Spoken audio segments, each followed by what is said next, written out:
Pak Ignatius, ini kan kita masih dalam konteks UMKM nih. Kita pengen sebenarnya UMKM kita ini sudah banyak sekali disupport. E-commerce-nya nge-support, pemerintahnya juga mendukung, bahkan kayak bazar-bazar juga mereka dikasih lapak gratis kayak gitu. Tetapi kan pesaing mereka itu kan ada di depan mata. Pesaing mereka adalah produk-produk impor. Iya, pemerintah sudah ngasih barrier lah, memang tidak impor tidak akan bebas. Tetapi kalau UMKM secara terus-menerusan disuapin kayak gitu, apakah bisa survive? Gini, pertama kalau ngomongin UMKM adalah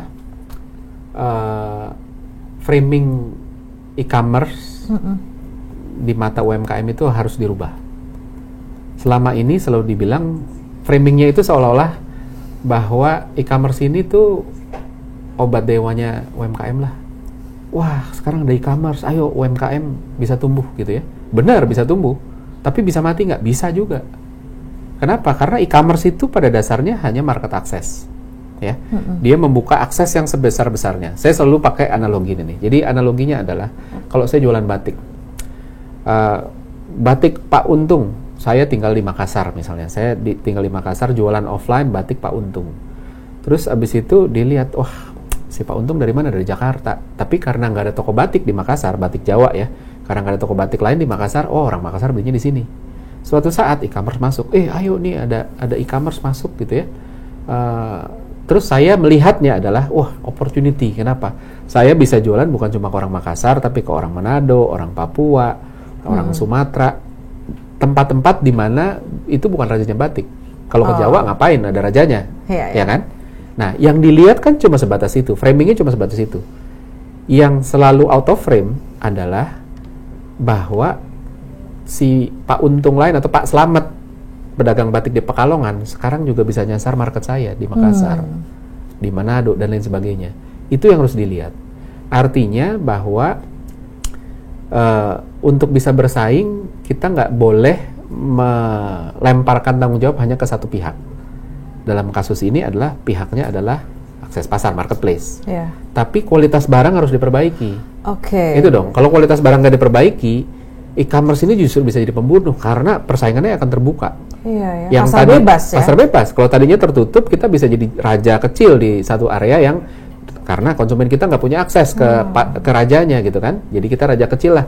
Begitu dibuka, semua orang punya akses ke semua pasar, maka akan jadi persaingannya amat sangat terbuka dan itu bisa berbahaya. Terus habis itu ada perdagangan keluar-keluar, kok impor banyak lah, orang impornya impor umum yang paling banyak, bukan impor cross border ya. Cross border itu kecil, impor umum yang paling banyak. Dan ini sudah diverifikasi sama perwakilan Bea Cukai, kayak berapa kali saya ngomong. Terus ketiga sama perindustrian, tiga ini nggak bersinergi. Jadi ya nggak akan pernah selesai. Padahal kalau datanya ada, marketnya di sini, platformnya bisa dalam tanda kutip dipaksa kasih data, kalau nggak kita nggak akan izinin kamu ini itu gitu kan? Iya. Semoga ini benar-benar didengar sama UMKM sih, bahwa content is king. Iya betul. Content is king, packaging is the queen, but research is everything. Gitu ya, riset ya. Riset, iya. Bagaimana menyadarkan UMKM ini untuk bergerak untuk riset. Please riset sebelum kamu produksi, riset. Betul. Saya punya satu contoh menarik. Jadi beberapa bulan yang lalu saya diundang sama salah satu BUMN untuk jadi juri lomba entrepreneurship lokal ya. Terus ada satu daerah, saya nggak sebut nama daerah, ada satu daerah, satu desa, dia mengembangkan gula palem. Satu desa ngembangin gula palem, omsetnya miliaran ya. Tapi terus habis itu kita tanya, ini kalau udah omsetnya begini udah ekspor dong? Udah Pak, tapi kalau ekspor kita nggak menguntungkan, nggak terlalu bagus lah, marginnya tipis. Kenapa?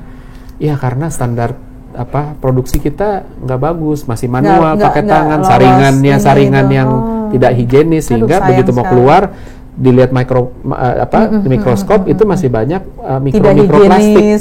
Gitu. Nah, yang terjadi adalah terus kalau gitu ekspornya gimana? Ada yang beli Pak, pengusaha dari Malaysia, tapi beli dengan harga murah karena ditunjuk gini loh, kamu banyak mikroplastik ya, sehingga saya harus filter segala macam. Nah, sama Malaysia, pengusaha Malaysia ini difilter, diperbaiki, produk yang sama dikemas dengan lebih baik, dijual dengan margin yang jauh. Nah, kalau itu bisa kita pindahin ke sini, kan jadi bagus.